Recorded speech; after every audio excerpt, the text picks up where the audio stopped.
नमस्कार, मंडी live collar show में आपका स्वागत है। मैं हूं मृत्युंजय कुमार झा। अगले आधे घंटे के दौरान आप हमसे कमोडिटी मार्केट से जुड़ा हुआ कोई भी सवाल पूछ सकते हैं और जान सकते हैं कि आपके लिए बाजार में कमाई के मौके कहां पर होने वाले हैं। हमारा टोल फ्री नंबर है 1800-180-3545। साथ ही आप 0120-4258-237 पर भी अपना सवाल पूछ सकते हैं। और आज आपके सवालों के जवाब देने के लिए हमारे साथ आस्था जैन है, हेम सिक्योरिटीज की पुणे से, और साथ ही हमारे साथ जयप्रकाश गुप्ता है, मनीलिशियस के डायरेक्टर। आप दोनों का बहुत बहुत स्वागत है कार्यक्रम में। शुरुआत करते हैं बम्पर कॉल से, जहां पर आज 6 घंटे के दौरान आपको सबसे ज्यादा मुनाफा मिल सकता है, ये हम आपको बताने जा रहे हैं। और आज की पहली बम्पर कॉल है लेड, जहां पर 149 के भाव पर बाइंग की सलाह है। दूसरी महत्वपूर्ण कॉल जहां पर आपके लिए कमाई के मौके होने वाले हैं सिल्वर, और सिल्वर में आप 36,840 के स्तर पर बाई करिए। 37,700 रुपए का लक्ष्य होगा। 36,400 रुपए के स्तर पर आप स्टॉप लॉस लगा सकते हैं। ये कुछ महत्वपूर्ण कॉल हम आपको बता रहे हैं। कच्चा तेल, यहां पर भी आपके लिए बिकवाली की सलाह है। 3170 पे लक्ष्य होगा 3050 का, लेकिन 3220 का स्तर स्टॉप लॉस के लिहाज से बेहतर होगा। तो ये कुछ महत्वपूर्ण कॉल है जहां पर आपके लिए ट्रेडिंग के मौके होंगे। मार्केट में ट्रेड करिए, लेकिन स्टॉप लॉस जरूर लगाइए। चलिए आगे बढ़ते हैं और सबसे पहले बात करते हैं तुअर दाल की। और आपको बता दें कि सरकार की पाबंदी के बाद तुअर के दाम काफी बढ़ गए हैं और हाजिर बाजार में 300 से 450 रुपए प्रति क्विंटल तक की बढ़ोतरी तुअर की कीमतों में हुई है। सरकार ने इंपोर्ट पर शिकंजा कसा है, उसका इम्पैक्ट प्राइस के ऊपर दिखा है। हमारे साथ बातचीत करने के लिए फोन लाइन पर Indian pulses and grain association के वाइस चेयरमैन विमल कोठारी हैं। मिस्टर कोठारी, स्वागत है आपका जी बिजनेस पर। मेरा आपसे सवाल ये होगा कि जो सरकार ने ये फैसला किया है, क्या आपको लगता है कि ये बहुत ही कारगर कदम है और इसका एक बड़ा इम्पैक्ट दिखेगा? जी, मैं समझता हूँ कि सरकार ने बहुत अच्छा कदम उठाया है, क्योंकि तुअर के दाम जो है हमारे यहाँ काफी नीचे आ गए थे। हमारे यहाँ क्रॉप बहुत बड़ी रही है इस साल, और इस बार भी मानसून अच्छा है, और इस बार भी जो सोइंग हुई है अभी तक, जो प्लांटिंग की रिपोर्ट है वो इतनी कम नहीं है, वो भी अच्छी खासी है। तो जो प्राइस एमएसपी से काफी नीचे आ गए थे, तो सरकार ने ये जो कदम उठाया है ये बहुत सही कदम है। इनफैक्ट हमारी तरफ से, हमारी एसोसिएशन की तरफ से सरकार को एक्सपोर्ट खोलने के लिए और भी कई कदम हमने, जब रबी क्रॉप आई थी तब से हम रिकमेंड कर रहे हैं। और ये सही समय, और इसी तरह ये जो बाकी जो क्रॉप्स हैं, जैसे उड़द की क्रॉप है, मूंग की क्रॉप है, इस बार उनका भी काफी उत्पादन अच्छा हुआ है। जो सोइंग काफी अच्छी हुई है और उम्मीद है कि उनका भी बहुत अच्छा उत्पादन होगा। तो मैं समझता हूँ सरकार को कि थोड़े रेस्ट्रिक्टिव कदम उठाने चाहिए, ताकि पल्सेस के जो दालों के दाम एमएसपी के बराबर आए। और इससे किसानों को भी फायदा होगा, किसानों को अपने क्रॉप के मूल्य मिलेंगे और वो आगे उनको प्रोत्साहन मिलेगा आगे फ्यूचर में भी इस क्रॉप्स को लगाने का। पर मैं समझता हूँ ये जो एक कदम है, ये सेल्फ रिलायंस की तरफ, जो हमारे पल्सोज में हमारी खुद की जो सेल्फ रिलायंस होनी चाहिए, मैं समझता हूँ ये उसकी तरफ जाएगा।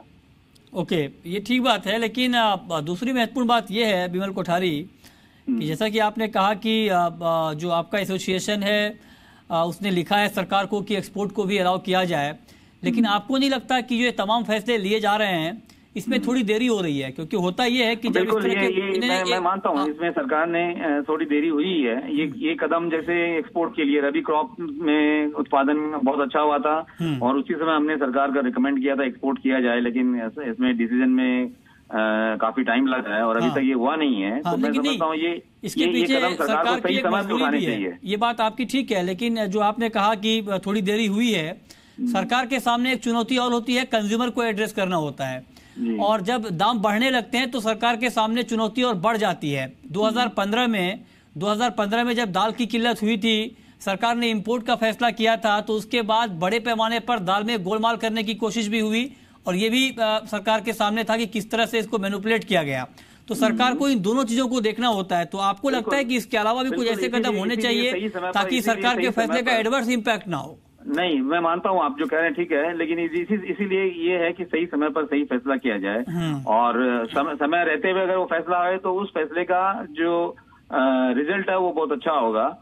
जो सरकार ने अभी ये फैसला किया है, अब हमारी जो इस साल की जो खरीफ क्रॉप है उस पर अच्छा इम्पैक्ट आएगा मैं समझता हूँ, क्योंकि इसमें कुछ दाम इंप्रूव होंगे। और सरकार, आपने जो राइस की बात की है, एक्चुअली लास्ट 2 साल में हिंदुस्तान के अंदर में बहुत बड़ा ड्रॉट पड़ा था और उसकी वजह से प्राइस राइज हुआ है। इसलिए नहीं कि हमारे यहाँ कोई उत्पादन में कमी हो रही थी, लेकिन चूंकि 2 साल उत्पादन में कमी तो थी, चूंकि सीवियर ड्रॉट हुआ था, इसलिए उत्पादन में कमी हुई। ड्रॉट की वजह से उत्पादन में कमी हुई थी, उसके चलते हुए दाम बढ़ा। उत्पादन की कमी का फायदा ड्रॉट की, आपकी बात ठीक है, सूखा पड़ा था, उत्पादन में कमी हुई थी, लेकिन इन दोनों खबरों का फायदा दाल में गोलमाल करके भी उठाया गया था। और इस बार इसकी जांच आईटी की रिपोर्ट में है, इसकी बात है, जांच चल रही है। खैर, इस पर हम अलग से डिबेट कर चुके हैं, आगे भी करेंगे। लेकिन मेरा आपसे सवाल एक और होगा कि क्या आपको लगता है कि जो आज ये शनिवार को ये फैसला लिया गया है, इसका और कितना इम्पैक्ट आप प्राइस के ऊपर देख रहे हैं? क्योंकि अभी भी तुअर के दाम एमएसपी से करीब 1000 रुपए तक नीचे हैं, तो क्या ये माना जाए कि कंपनसेट हो पाएगा, एमएसपी के लेवल तक आ पाएगा प्राइस?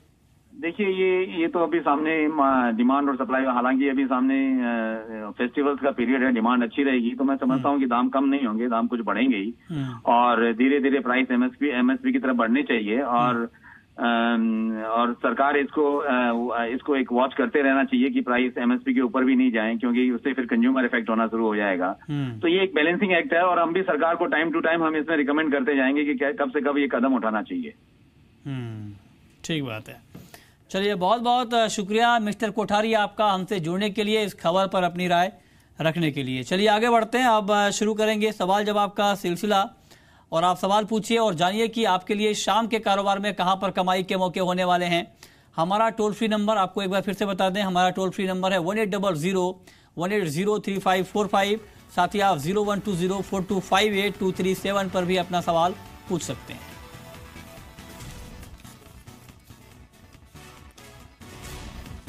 चलिए, हमारे साथ कॉलर जुड़े हैं दिनेश एमपी से। दिनेश, पूछिए अपना सवाल। जी, मैं पूछ रहा हूँ कि सिल्वर स्तर कब होगी? सवाल दोहराएंगे अपना? सिल्वर स्तर कब होगी? 41,000। सिल्वर का आउटलुक आप जानना चाहते हैं कि 41,000 तक का लेवल यहाँ पर दिखेगा या नहीं? जयप्रकाश, क्या कमेंट होगा आपका चांदी के ऊपर? देखिए, चांदी की जो फंडामेंटल्स हैं वो मजबूत है। आप देखिए, इंडस्ट्रियल मेटल यूसेज के जिस हिसाब से डिमांड बढ़ रही है, सिल्वर स्क्रैप्स के जिस हिसाब से सप्लाई शॉर्टेज है, और मुझे लगता है यहाँ पे industrial metal plus non ferrous metal दोनों में यहाँ पे फंडामेंटली डिमांड बढ़ने के चांसेस हैं। लेकिन 41,000 मुझे नहीं लगता है ये सितंबर कॉन्ट्रैक्ट तक पॉसिबल है। अगर आप ट्रेडिंग पर्सपेक्टिव से देखते हैं तो ये नवंबर दिसंबर में पॉसिबल है कि दिख सकता है। लेकिन अगर आप निवेश करना चाहते हैं तो मौजूदा लेवल्स काफ़ी अट्रैक्टिव लेवल है चांदी में यहाँ पे निवेश करके चलने के लिए। अगर आप 6 महीने का नज़रिया रखते हैं तो पॉसिबल है यहाँ पे 41,000 या उसके ऊपर का लेवल भी देखने को मिल जाए। ठीक है।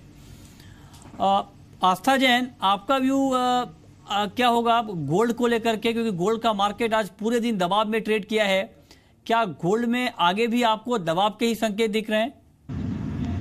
जी बिल्कुल, गोल्ड की बात करें तो जिस तरह से लास्ट ट्रेडिंग सेशन में भी इसने नीचे की तरफ क्लोजिंग दिया था, तो एक शॉर्ट टर्म में वीकनेस देखने को मिलेगी। 28,200 तक के लेवल्स के लिए मैं सेलिंग की सलाह देना चाहूंगी।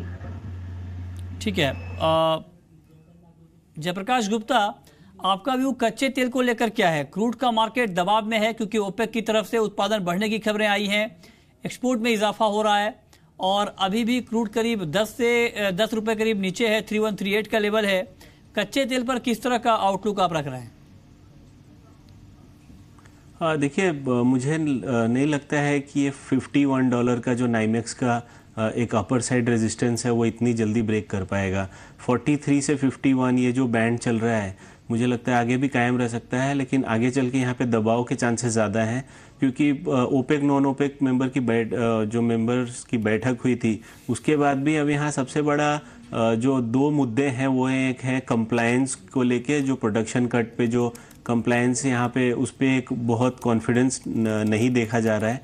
दूसरी तरफ यहाँ पे प्राइस वॉर में जिस हिसाब से जो छोटे स्मॉल या ऑयल प्रोड्यूसिंग नेशंस हैं वो अपने आप को कितना कंप्लाई करेंगे वो भी एक टफ है। तो जिसका नतीजा अभी देखने को मिल रहा है कि अब पिछले दिनों एक छोटे नॉन ओपेक मेंबर ने अपने जो प्रोडक्शन कट को कंप्लाई नहीं किया।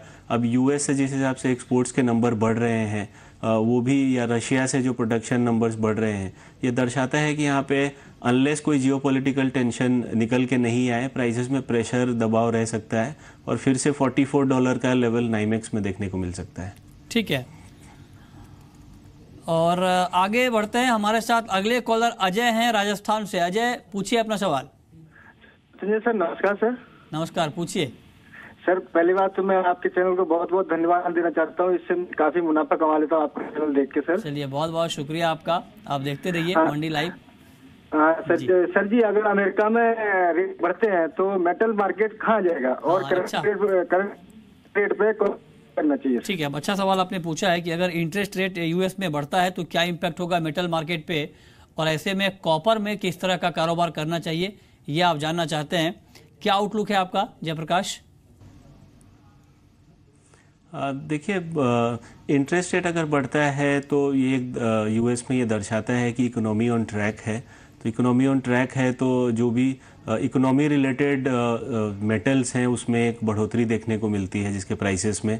और बेस मेटल्स एक ऐसा सेक्टर रहा है जो लास्ट 6-7 साल से यहाँ पे लगाड़ रहा है, जिसमें कांस्टेंट एक मंदी की मार देखने को मिली थी।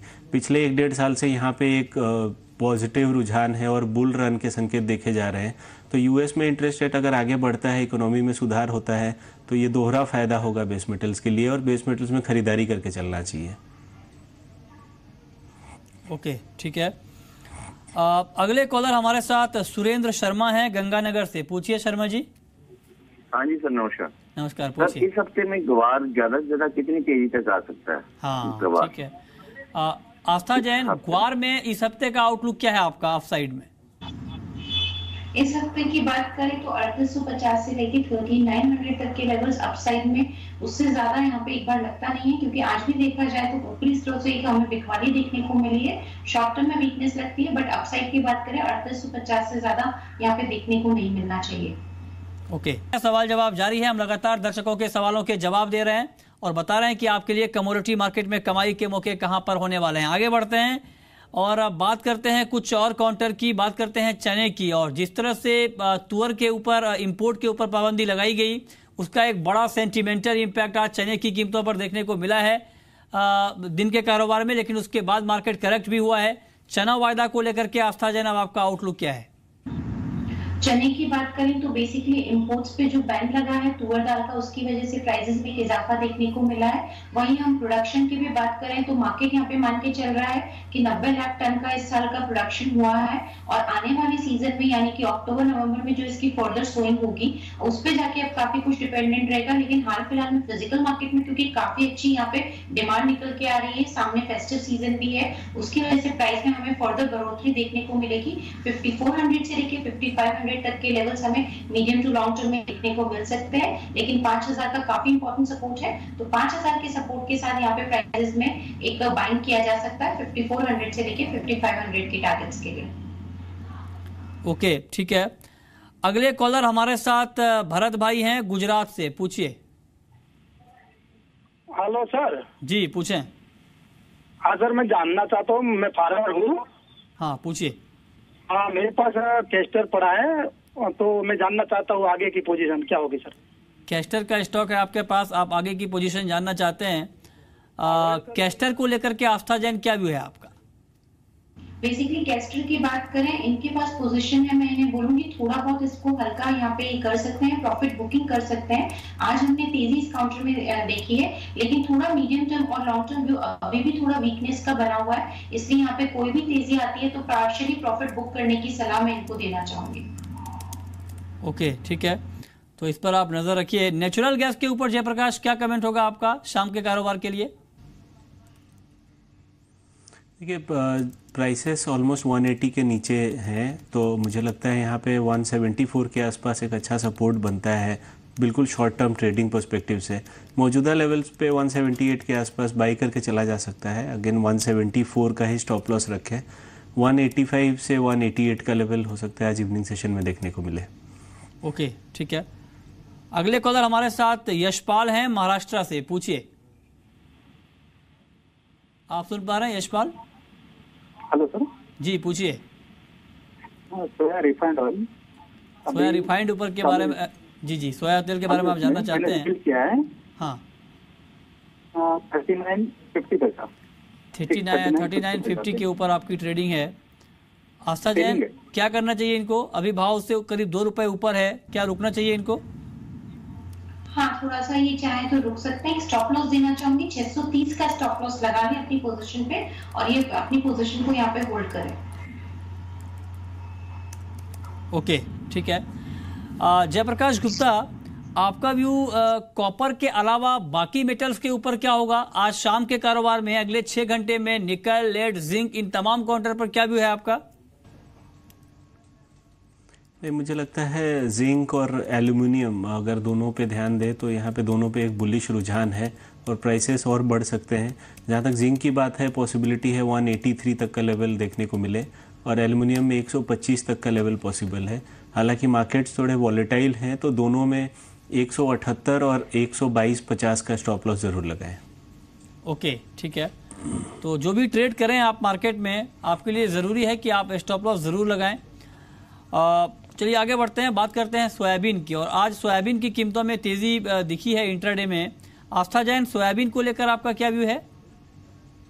सोयाबीन की बात करें तो 2870 का काफी इंपॉर्टेंट सपोर्ट इस कमोडिटी को, जब तक ब्रेक नहीं होता एक हमें यहाँ पे वीकनेस नहीं देखने को मिलेगी। ऑन द कॉन्ट्ररी अपसाइड में 3160 तक के भी लेवल देखने को मिल सकते हैं। मेरी सलाह रहेगी कि कोई भी यहाँ पे डिप आता है तो बाइंग करें 3160 के लेवल पे, लेकिन प्रॉफिट बुकिंग जरूर करें। ओके, अगले कॉलर हमारे साथ विकास हैं हरियाणा से। पूछिए विकास। सर मेरा सवाल ही है सर, अब ग्वार में क्या इफेक्ट है सर प्राइस पर? ग्वार के बारे में आप जानना चाहते हैं और ग्वार का मार्केट काफी वोलेटाइल है। मानसून की जो भी खबर आ रही है उसका सीधा इम्पैक्ट ग्वार के ऊपर दिख रहा है। लॉन्ग टर्म नजरिया क्या है आपका आस्था जैन ग्वार को लेकर? ग्वार की बात करें, जिस तरह से मॉनसून डिपेंडेंट कमोडिटी है, लेकिन शॉर्ट टू मीडियम टर्म में अभी थोड़ा सा वीकनेस हमें इस काउंटर पे देखने को मिल सकता है। लॉन्ग टर्म की बात करें 3850 के ऊपर अगर ये कमोडिटी ट्रेड करेगी तो ही काफी यहाँ पे एक सस्टेनेबल तेजी आएगी। शॉर्ट टर्म में यहाँ पे गिरावट देखने को मिल सकती है। टारगेट रहेगा 3640 का। ओके, ठीक है। इसके अलावा अगर बात करें कच्चे तेल की जयप्रकाश गुप्ता, तो ठीक है अभी शॉर्ट टर्म में गिरावट यहाँ पर दिखी है, लेकिन क्या लॉन्ग टर्म में कुछ रिकवरी के आसार आपको दिख रहे हैं क्रूड में? हाँ मृत्युंजय जी, देखिए जिस हिसाब से प्रोडक्शन यूएस में कॉन्स्टेंटली बढ़ रहा है और वहाँ पे एक्सपोर्ट्स में भी, मार्केट्स में भी यहाँ पे यूएस का एक डोमिनेंस बढ़ रहा है, जब तक यहाँ पे डिमांड साइड से यहाँ पे कोई बढ़ोतरी नहीं देखने को मिलेगी तब तक प्राइसेस में बहुत ज़्यादा उछाल के चांसेस कम है। लॉन्ग टर्म थोड़ा सा डिफिकल्ट है प्रेडिक्ट करना क्योंकि जियोपॉलिटिकल भी फैक्टर उसमें आ जाता है, पर 2 से 3 महीने का नज़रिया रखें तो मुझे लगता है $42 से $51 नाइमेक्स क्रूड, यही एक दायरा रहना चाहिए। अगले कॉलर हमारे साथ जगमोहन है बदायूं से। पूछिए जगमोहन। सर जी नमस्कार। नमस्कार, पूछिए। सर मेंटावर पे सर सवाल है, मेंटावर कहाँ पे सर कहाँ पे बाइंग करें या सेल करें सर? मेंथा में क्या आउटलुक आपका है आस्था, और ट्रेडिंग किस तरह से करनी चाहिए, अभी किस लेवल पर एंटर करना चाहिए मार्केट में? हमें यहाँ पे देखने को मिल सकती है। सेलिंग की सलाह देना चाहूंगी मैं, ये चाहे तो सेल कर सकते हैं। 1120 का एक टारगेट रख के इसमें सेल किया जा सकता है। ओके, चलिए आगे बढ़ते हैं और रुक करते हैं इस वक्त की एक महत्वपूर्ण खबर ये है कि एमसीएक्स को ऑप्शन ट्रेडिंग करने की अंतिम मंजूरी सेबी की तरफ से मिल गई है। सूत्रों के हवाले से हमें जानकारी मिली है, यानी एमसीएक्स ने जो प्रोडक्ट सेबी के पास भेजा था अप्रूवल के लिए, उसको अप्रूवल मिल गया है। यानी अब एमसीएक्स किसी भी वक्त ऑप्शन ट्रेडिंग कमोडिटी में शुरू कर सकता है। इसकी अंतिम मंजूरी सेबी की तरफ से मिल गई है। हालांकि जो अप्रूवल है ऑप्शन ट्रेडिंग का वो सेबी की तरफ से पहले दे दिया गया था, लेकिन उसके बाद एक्सचेंज ने अपने लेवल पे प्रोडक्ट बनाया और उसका डिज़ाइन तैयार किया और उस डिज़ाइन को भी अब सेबी की तरफ से अंतिम मंजूरी मिल गई है। इस पर बातचीत करने के लिए हमारे साथ केडिया कमोडिटी के विजय केडिया हैं फोन लाइन पर। विजय, क्या आपको लगता है कि चूंकि अब ऑप्शन बहुत ही नज़दीक आता दिख रहा है, क्या मार्केट को आप देख पा रहे हैं कितना बड़ा पोटेंशियल है इस सेगमेंट में?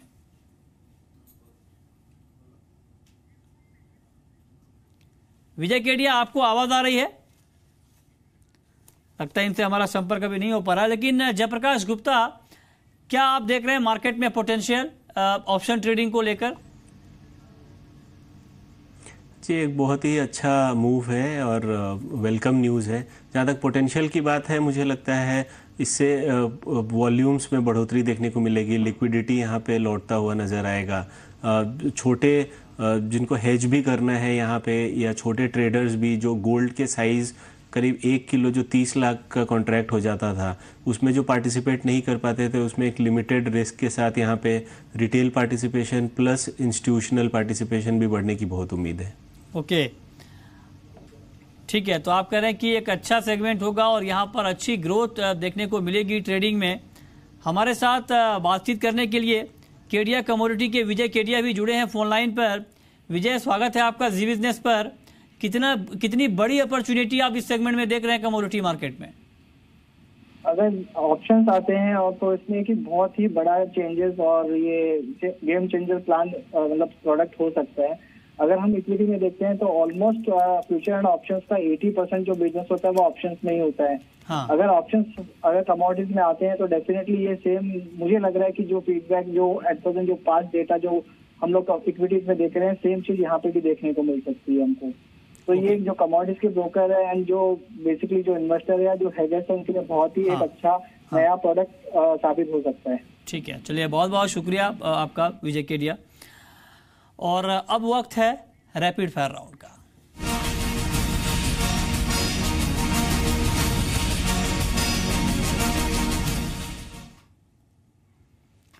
जयप्रकाश, आपका पहला व्यू क्या है? आपकी पहली कॉल क्या है आज के लिए?